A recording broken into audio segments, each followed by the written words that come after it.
SwimOutlet.com delivers the best online shopping experience. With an extensive selection and the lowest prices, you're guaranteed to find the product you need. Here's what you get. Free shipping on all orders over $49. Free 1 to 2 day shipping on all orders over $99. All orders placed by 6 p.m. ship out the same day. Shop at SwimOutlet.com, the web's most popular swim shop.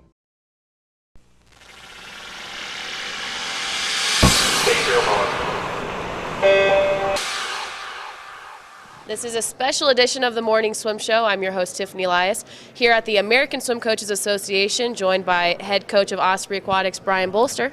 Thank you, Tiffany. Glad to be here. Glad to catch up with you again. So, not your first Ask a Clinic. How's it going this round in Vegas? Well, I'm enjoying it. I think this is our 12th Ask a Clinic that we've been to, and seen a lot of really good speakers. Saw Bob Gillett, and he was tremendous. Eddie Reese, Bill Sweetenham, and Dave Sala were all first rate. Well, speaking of speakers, you were actually put on your own talk, sponsored by Finis this round. So what were you here to talk about? I was here to talk about the winning edge in swimming, and that is really speed maintenance, which is something I think a lot of people understand, but we're trying to popularize it more and systematize it so people understand it. So speed maintenance is the ability to maintain target stroke rate and target stroke length under the stress and fatigue of racing conditions. Okay, so how do you do that? That's a great question. So there are three basic components to speed maintenance. The first is correct stroke mechanics. The second would be highly developed energy systems, aerobic and anaerobic. And then the third would be stroke-specific strength, and in some ways that's the key. So is this more drill-related stuff in practice that you're doing, or types of sets? What are you actually having your swimmers do to keep that speed endurance? It's an excellent question. It's actually all three. So how do you develop that? You have to drill it first because you want to establish neural pathways. And neural pathways are established initially. You do things slowly, you groove neural pathways, that's called potentiation. It's like learning to play a new instrument, and that's called explicit training. So first we drill, then we swim relaxed, and when we swim relaxed, we'll do a set like 850s on a minute. Let's say we're going freestyle, and it's your best stroke count. Then you take that set, and then you'll come back and go 2100s with that stroke count plus one, with 5 seconds rest. We use a tempo trainer, we train aerobic capacity, and they have to make sure that their stroke count doesn't go more than one above what they had drilled and what they had swum relaxed. So if you got a girl who's 49 and 100 yard free, and she goes, let's say she takes 12 strokes in those 50s, she's got to be 13 strokes on every one of those hundreds. And when you get tired on the back half of that thing, that's where you start to build some stroke-specific strength, and so we go from easy to tired right there. Mm-hmm. So every swimmer should know how many strokes they're taking per lap? Yeah, basically, you know, I ran into Bob Bowman right before my talk, and we were able to chat briefly, and I congratulated him on the phenomenal job that he's done with Michael Phelps and also with Alison Schmidt.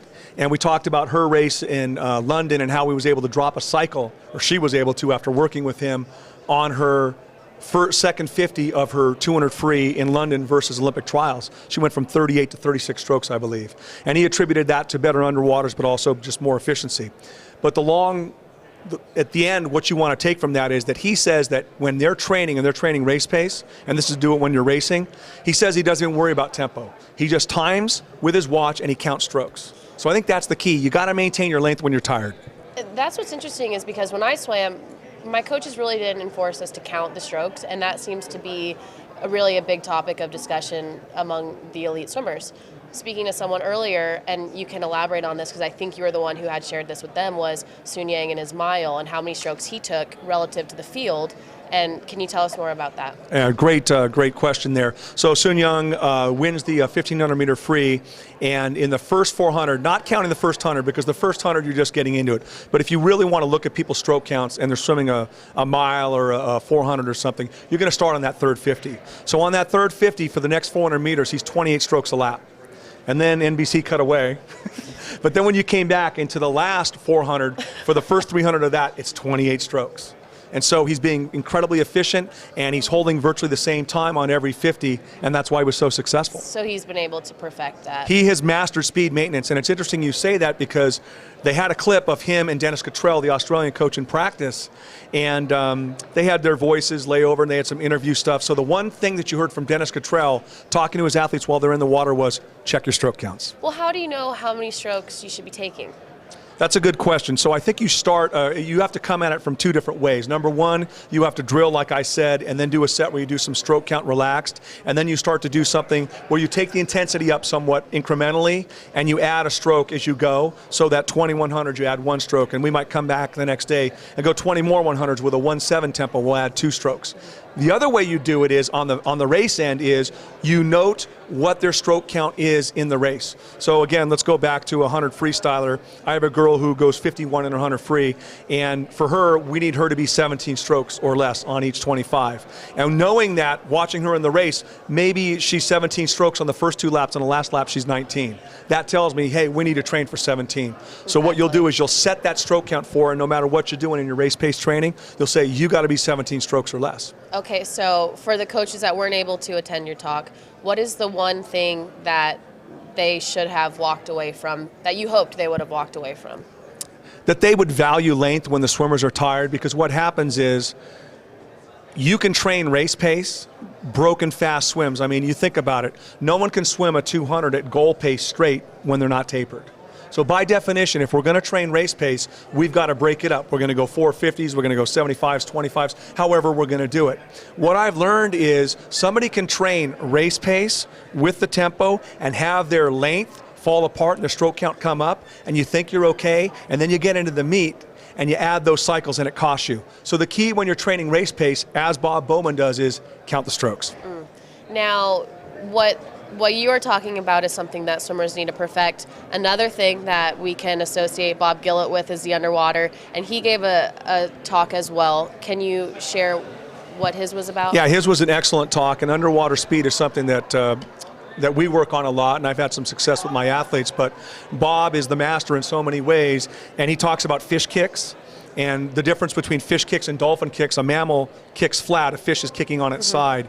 And Bob has done a lot of research with the scientists, fish scientists, as he puts it, and based upon the vortices coming off the kick, and I don't want to have to get too technical right now, but just let's go to the shorthand. You're faster on your side because of the vortices, and you got to get your swimmers to do it, and a lot of swimmers don't understand, but that's something that Bob shared with me about 2.5 years ago, and I started doing it the next week, and we saw great results from it. And what Bob likes to see is if you can be on your side kicking fast, and if you can get your distance per kick, it's the same thing, stroke length or kick length, if you can get it up. So 2 underwater dolphin can equal 1 surface stroke, and you're training or racing with a tempo of 0.45 on your underwater kicks, now that's a tempo of 0.9.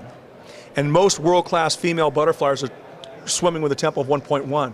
So you're going to gain 0.2 if you're efficient underwater doing it. You're going to win. It's a winning edge. So much math and science behind swimming that I think a lot of people just don't realize. You know, it's an art and a science, and that's what we as coaches have to be good at. You know, it's not enough just to come out there with a bunch of numbers. How do you implement that? How do you incorporate that? And how do you teach your swimmers so they gain the proficiency to execute? And on that note, something that we've talked about in the past, now you've had your Bolster paddles, paddle that you've designed and is now a Finis product. Is that correct? Yes, we've licensed it to Finis. So why don't we touch on that, how it implements into training?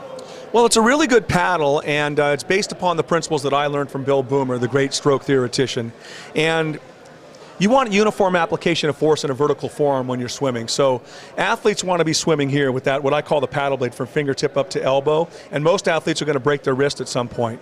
Now, there may be a point where you specifically want to break your wrist. That's different. This paddle won't hurt you in that regard. You can still break the wrist at the end of the stroke if you want, and you practice that. But what this paddle does really well, and I think better than anything else out on the market, is it creates that uniform application of force, and it's anatomically specific, so it's curved under here.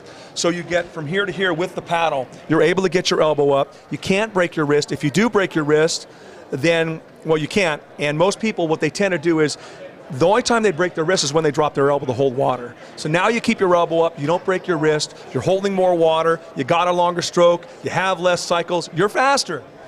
In just a short period of time, you've shared so much knowledge, which is why this ASCA clinic and other clinics around the country are so important, but ASCA in particular, because you run into everybody's here. You have a lot of the top coaches, some athletes show up, coaches from all over. You ran into Bob Bowman not too long ago and were able to talk with him too, correct? Yeah, and then as I said before, what Bob really does so well, and I think better than almost anyone, is he's focusing on the deck on their times and their stroke count. That's it. He's not even worried about tempo. You know, when you've been coaching long enough, Tiffany, I can look at someone and I can tell what their tempo is, you know, and I'm going to be pretty close on that, and I can see when I'm going to get that effort. And if you think about Michael Phelps' 200 fly in Beijing, remember, his goggles filled up with water. So the only way he knew where he was is, and he said, I was hoping and praying and thinking, I was counting my strokes and my kicks, just like I'd done in practice. Exactly. So, you know, you are what you repeatedly do. You are a product of your training. The way you train is the way you race. If you can train with length, and if you can train at race pace speed, you're going to be successful, and there's no better example than Michael Phelps. Brian, thank you for sharing all of your knowledge. Thank you, Tiffany. It's been great having you on the show. Appreciate it anytime. Thanks, Brian.